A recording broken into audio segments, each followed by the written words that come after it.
राज्य सरकार को एक वर्ष पूर्ति उपलक्षे विकास मेलार षष्ठ दिवस अपराह्न प्रधानपाट और बड़ बगीचा पालित हो मुख्य उन्नयन तथा कार्यनिर्वाही अधिकारी जिला परिषद राजेन्द्र कुमार मिंजों सभापतित्व में आयोजित कार्यक्रम में आरक्षी अधीक्षक अनिल कुमार मिश्र मुख्य अतिथि अतिरिक्त जिलापाल रेबेका बिलुंग अबकारी अधीक्षक Basanti Prabha Nayak divisional labour commissioner Itishree Kakrai deputy collector राजस्व विभाग लक्ष्मण अमाद जिलाश्रम अधिकारी पद्मावती मारांडी वरण अतिथि भाव जोगदे महाप्रभु निकटे प्रदीप प्रज्वलन कर सभाकार्य आरंभ करते। राज्य सरकार को एक वर्ष पूर्ति उपलब्ध थिबा राजस्व विपर्यय और प्रशमन विभाग श्रम विभाग अबकारी विभाग लोकों मिलुथिबा सरकार विभिन्न योजना संपर्क अतिथि माने अवगत करथिले। जिला राजस्व विपर्यय प्रशमन विभाग पक्षर वसुंधरा योजन ग्रामांचल 376 जन योग्य हिताधिकारी मानक 0.04 जमीर पट्टा बंटन करा जायतिला। श्रम विभाग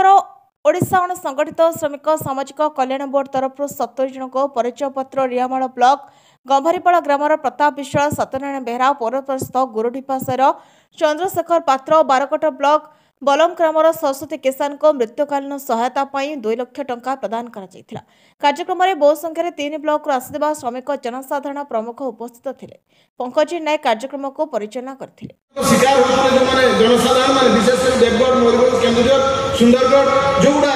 माने जंगल द्वारा जोटा बेसी जंगल अच्छी जोटी हाथी अन्य लोक मैंने बेसी विशेष हाथी मान द्वारा आक्रांत होती माने द्वारा लोक मान घर द्वार भांगी जाऊँगी लोक मैंने गुरुतर आघात होती मृत्युवरण कर 4 लाख टंका सरकार 10 लाख टंका राशि को वृद्धि कर निश्चित भाव में जदिव जीवन कौन मूल्य ना कौन भाव में तौला जापर ना कि सरकार सहृदयता सहित विचार करके 4 लाख राशि को 10 लाख को वृद्धि कर निश्चित भाव में से व्यक्तिर आर्थिक स्थिति को निश्चित भाव में बढ़े पार जड़े उपार्जनक्षम व्यक्ति मृत्यु होगा 10 लाख टका परिवार को दिगला जो अवशिष्ट परिवार सदस्य मैंने अच्छा से 10 लाख को नहीं पुंजी निवेश करके गोटे व्यवसाय लगे चली पारे और राज्य और जिलार अर्थनीति अंचल अर्थनीति प्रति कंट्रीब्यूशन रही पारे। सो विभिन्न क्षेत्र में सरकार आपंकर विकास को त्वरान्वित करने विभिन्न क्षेत्र में प्रोत्साहनमूलक अनुदान कहतु सहायता राशि कहतु विभिन्न क्षेत्र में आप शिशु को आरंभ करके वृद्ध लोक पर्यंत वरिष्ठ नागरिक पर्यंत समस्त सबु प्रकार योजना प्रणयन कर रखी जो 100 वर्ष पूरण कर ओडिशा प्रदेश गठन से फ्यूचरिस्टिक जो चिंताधारा सरकार रही आगामी दिन में योजना को केमती सफल भाव में आहरी